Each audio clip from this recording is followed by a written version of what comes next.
कभी कभी इंसान की सबसे बड़ी ताकत उसके पास कितना धन है ये नहीं बताती, बल्कि ये बताती है कि उसके दिल में कितनी करुणा है। आज की कहानी आपको बताएगी कि कैसे एक 10 साल की बच्ची ने सिर्फ संकल्प और आस्था से पूरे नगर को अकाल से बचा लिया। लेकिन शुरू करने से पहले अगर आप हमारे चैनल पर नए हैं तो अभी सब्सक्राइब कर लें ताकि ऐसी ही प्रेरणादायक कहानी आपको रोज मिलती रहे। बहुत समय पहले की बात है। महात्मा बुद्ध के समय में श्रीवस्ती नाम का नगर भयंकर अकाल की चपेट में आ गया। धरती सूख चुकी थी, तालाब खाली थे और लोग एक एक दाने के लिए तरस रहे थे। हर घर में मातम था, बच्चे भूख से बिलख रहे थे और जनता त्राही त्राही कर उठी। महात्मा बुद्ध जब नगर में पहुंचे और उन्होंने ये दुखद दृश्य देखा तो उनका हृदय करुणा से भर उठा। उन्होंने तुरंत नगर के सभी धनवान लोगों को बुलाया। बुद्ध बोले, हे धनवान लोगों, परमात्मा ने आपको असीम संपत्ति और अनाज दिया है। आज जब पूरा नगर भूख से मर रहा है, आपका धर्म है कि आप अपने भंडार खोलें।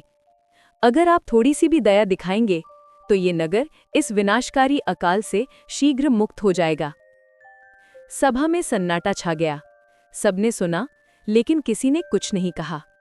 धन के मोह ने उनके दिलों को कठोर बना दिया था। आखिरकार एक एक करके सभी वहां से चले गए। महात्मा बुद्ध मौन रह गए। उनकी आंखों में करुणा और दुख दोनों थे। भीड़ में सिर्फ भूखी जनता और कुछ श्रद्धालु बचे थे।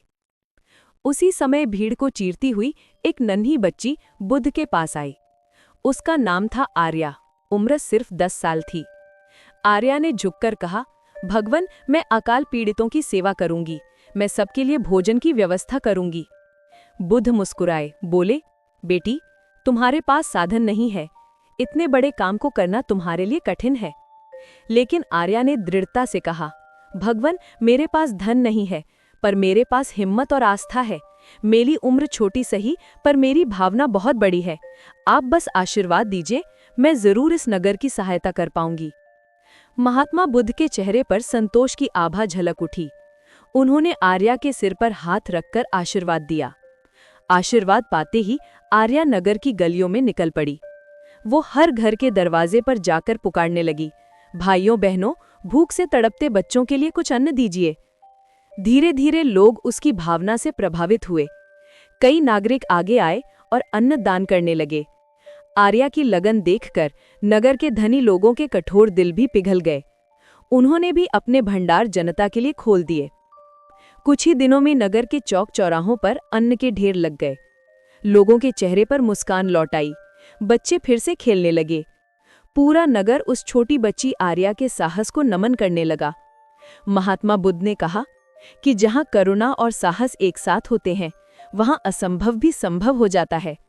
आर्या ने यह साबित कर दिया कि उम्र छोटी हो सकती है, पर हृदय की भावना अगर सच्ची हो तो एक बच्चा भी दुनिया बदल सकता है। अगर आपको ये कहानी पसंद आई तो इसे लाइक, शेयर और हमारे चैनल को सब्सक्राइब जरूर करें ताकि ऐसी ही प्रेरणादायक कहानियां आपको हर दिन मिलती रहें। धन्यवाद।